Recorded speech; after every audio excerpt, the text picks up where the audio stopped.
கமலம் astro YouTube channel அன்பர்கள் அனைவருக்கும் எனது அன்பான வணக்கங்கள்.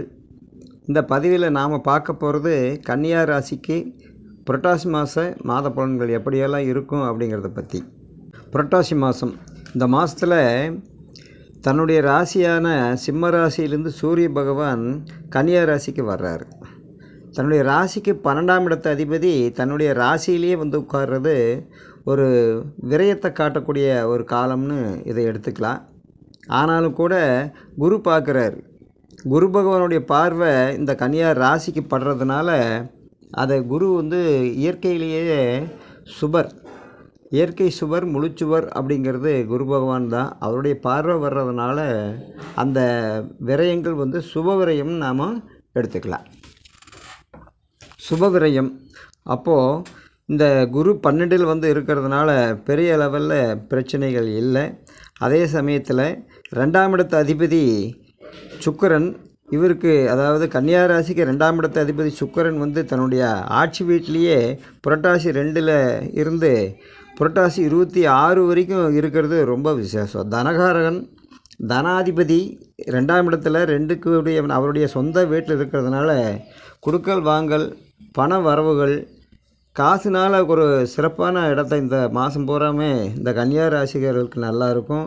அதே சமயத்தில் புதன் பொறுத்த வரைக்கும் இந்த ராசிக்கு ராசி அதிபதி அவரும் புதன் வந்து 7 கன்னியிலிருந்து அதுக்கப்புறம் 24 வரைக்கும் துலாமில் இருக்கார். அப்போ இந்த காலகட்டங்களும் தன்னுடைய ராசிக்கு ராசி அதிபதியே 2ஆம் இடத்துல இருக்கிறதும் காசு வரவு செலவுகள் எல்லாம் நல்லாயிருக்கும். பொதுவாக குரு பகவான் இந்த கன்னியா ராசிக்கு ராசியையும் தைரியஸ்தானமான 3ஆம் இடத்தையும் 5ஆம் இடம் சொல்லக்கூடிய பூர்வ புண்ணியஸ்தானத்தையும் குரு பார்க்குறாருங்கிறதுனால கன்னியா ராசிக்கு இது ஒரு சிறந்த புரட்டாசி மாதம், ஒரு அருமையான மாதம்னு நாம் எடுத்துக்கலாம். அதில் சூரியன் விரையாதிபதியாக இருந்தாலும் குரு பார்வை இருக்குது. சுக்கிரன் ஆட்சிக்கு வர்றாரு. புதன் வந்து தன்னுடைய ஸ்தானத்துக்கு தனஸ்தானத்திலே 2ஆம் இடத்துல வர்றார். பூர்வ புண்ணியாதிபதியான சனி பகவான் வந்து இப்போ வக்கரத்தில் இருக்கார். பொதுவாக சனி வக்கரத்தில் இருந்தாலும் கூட 5ஆம் அதிபதியை 5ஆம் வீட்டை அதாவது குரு பார்வை வந்து அருமையான பார்வையாக வருது. தைரியஸ்தானத்தையும் குரு பார்க்குறார். அதெல்லாம் ஒன்றும் பிரச்சனைகள் இல்லை இந்த கன்னியா ராசிக்காரர்களுக்கு. இருந்தாலும் கூட இந்த ராசிக்கு 3க்கு 8 செவ்வாய், இந்த செவ்வாய் போய் லக்னத்துக்கு ராசிக்கு 10ஆம் இடத்துல இருக்கிறார். பொதுவாக விரையாதிபதி 10ல் இருக்கிறதுனால தொழிலில் ரொம்ப கவனமாக இருக்கணும். குடுக்கல் வாங்கலில் கொஞ்சம் கவனமாக இருக்கணும். 8ஆம் இடம்ங்கிறது விரயத்தை சொல்லக்கூடிய இடம் அப்படிங்கிறதுனால 8 போய் தொழில் ஸ்தானத்தில் இருக்கிறது அப்படிங்கிறது கொஞ்சம் மத்தியம்.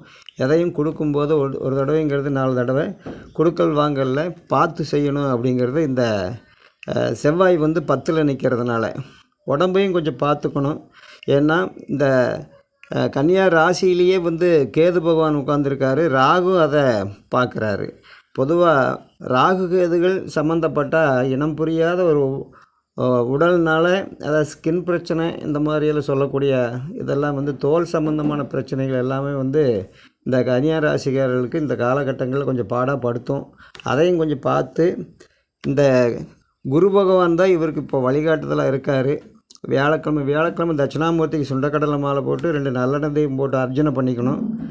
வருஷத்துக்கு ஒருக்கா இவங்கெல்லாம் வந்து ஆலங்குடி குரு பகவான் அல்லது திருச்செந்தூர் தட்சிணாமூர்த்தி வழிபாடு பண்ணுறது மிக மிக சிறப்பு அப்படிங்கிறத சொல்லி மற்றும் ஒரு வீடியோவில் உங்கள் அனைவரையும் சந்திக்கிறேன்.